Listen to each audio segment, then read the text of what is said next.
वैसे तो जाम दिल्ली में आम है, लेकिन चक्का जाम का असर दिल्ली में नहीं पड़ने वाला है। ना तो दिल्ली एनसीआर में इसका असर होगा और ना ही उत्तर प्रदेश और उत्तराखंड के इलाकों में इसका असर होगा। किसान नेताओं ने साफ किया है कि दिल्ली में वो किसी तरीके का चक्का जाम नहीं करेंगे। उत्तर प्रदेश और उत्तराखंड में भी इस तरह की चीज़ें नहीं देखने को मिलेंगी। लेकिन बाकी जगहों पर इस चक्का जाम को सफल बनाने की पूरी कोशिश होगी। फिलहाल हम ITO पर हैं और यहाँ से बस ये दिखाने की कोशिश कर रहे हैं कि ट्रैफिक जिस हिसाब से चल रहा है उस हिसाब से चल ही रहा है। हालांकि समय जो है वो 12 से 3 का दिया गया है, लेकिन एहतियातन पुलिस के बंदोबस्त जो हैं वो बढ़ाए ज़रूर गए हैं। चाहे वो बॉर्डर वाले इलाकों में हो, चाहे अलग अलग इलाकों जगहों पे हो। 50,000 दिल्ली पुलिस के जवान हो या सेंट्रल आर्म्ड पुलिस फोर्सेस के जवान हो, उनकी तैनाती की गई है। और सीधे तौर पे किसी तरीके की कोई गलती ना हो, कोई चूक ना हो, कोई उस तरह की अगर विकट स्थिति आए तो उससे निपटा जा सके, इसके मद्देनज़र इन जवानों की तैनाती है। और कुछ मेट्रो स्टेशन को भी अलर्ट पे रखा गया है कि चाहे अगर उस तरह की स्थिति बनती हो जिसमें कुछ दिक्कत पैदा हो तो दिल्ली पुलिस के मुताबिक उनको भी अलर्ट किया गया है कि उसको कभी भी एंट्री और एग्जिट को बंद किया जा सके। तो सीधे तौर पे एहतियातन इंतजाम ज़रूर किया गया है, लेकिन इस बात को लेकर दिल्ली वाले थोड़ा सुकून ज़रूर भर सकते हैं कि उनको इस चक्का जाम का सामना नहीं करना पड़ेगा। जो सामान्य दिनों में ट्रैफिक होता है उसी का सामना करना पड़ेगा।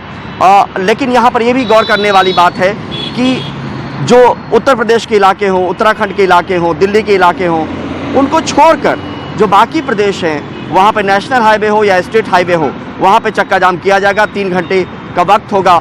और इसमें यह भी कहा गया है कि जो इमरजेंसी सेवा में लगी हुई गाड़ियाँ हैं उनको किसी तरीके से रोका नहीं जाएगा, यानी उनको आने जाने की इजाज़त होगी, उनको छूट होगी कि वो आ जा सकें।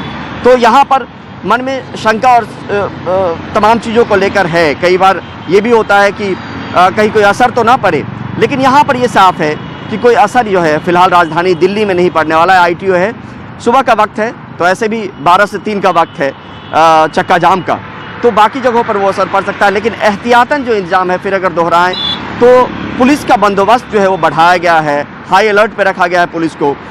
यहाँ पर भी दिल्ली NCR के इलाकों में मेट्रो को भी ये सूचना दी गई है कि कभी भी एंट्री और एग्जिट जो है वो बंद करवाई जा सके। और सीधे तौर पे जिस तरीके से 26 जनवरी की घटना सामने में निकल कर आई, उसके बाद ये नेता जो है कदम फूंक फूंक कर रख रहे हैं। ये भी संदेश देने की कोशिश हुई बार बार मंच से, अलग अलग मंच से, जो बॉर्डर पे मंच है जहाँ पे किसान नेता जो है संबोधित करते हैं किसानों को, उसमें कहा गया कि हमें इस बात का ख्याल रखना है कि किसी तरीके की ऐसी कोशिश नहीं करनी है जिससे ये आंदोलन कमज़ोर पड़े।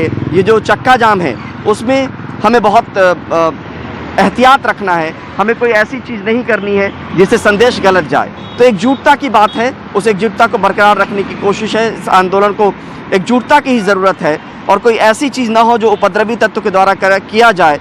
तो ये संदेश देने की कोशिश की कि कोई तोड़ फोड़ की चीज़, किसी को नुकसान पहुंचाने की चीज़, सीधे तौर पे ये कहा गया कि शांतिपूर्वक ढंग से ये जहां कहीं भी किया जाएगा वो शांतिपूर्वक ढंग से किया जाए। और उसी के मद्देनज़र जो है ये संदेश देने की कोशिश की जाए ताकि लोगों के बीच में वो संदेश गलत ना जाए। लेकिन हाँ, बाकी इलाकों में लोगों को परेशानी ज़रूर होगी क्योंकि 12 से 3 का वक्त है, तो जहाँ पे नेशनल हाईवे हैं, स्टेट हाईवे हैं, वहाँ पर ये दिक्कत का सामना ज़रूर करना पड़ सकता है। लेकिन दिल्ली वाले चैन की सांस ले सकते हैं क्योंकि दिल्ली में इस तरह की चीज़ जो है वो किसान नेताओं की अगर माने तो ऐसा नहीं होने वाला है। तो फिर भी एहतियातन तमाम कदम उठाए गए हैं और देखना होगा कि चिंता और चुनौती दोनों हैं इन किसानों के सामने में। चिंता पहली चीज़ ये कि जो चक्का जाम की घोषणा की गई है वो सही तरीके से वो अंजाम तक पहुँचे, शांतिपूर्वक ढंग से वो उसका निपटारा किया जाए। चुनौती इस बात को लेकर कि उसमें कोई ऐसी चीज़ ना हो पाए जिससे संदेश गलत जाए। तो ये लगातार ये कोशिश चल रही है। इमरजेंसी सेवाओं में जो गाड़ियाँ रहेंगी उनको इससे छूट है, उनको आने जाने की अनुमति होगी, उनको गुजरने की अनुमति होगी, लेकिन बाकी लोगों को दूसरे अलग अलग जगहों पर परेशानी का सामना करना पड़ सकता है। लेकिन किसान सीधे तौर पे ये चाहते हैं कि वो एकजुट हैं, एक साथ हैं, इसका एक संदेश दिया जाए। और इसी के मद्देनज़र इस चक्का जाम की घोषणा की गई और आज सफल बनाने को लेकर उनकी नज़रें होंगी। रणनीति तैयार हो चुकी है, अब देखना होगा ज़मीन पर वो किस तरीके से उतरती है। नई दिल्ली से परिमल कुमार, NDTV इंडिया।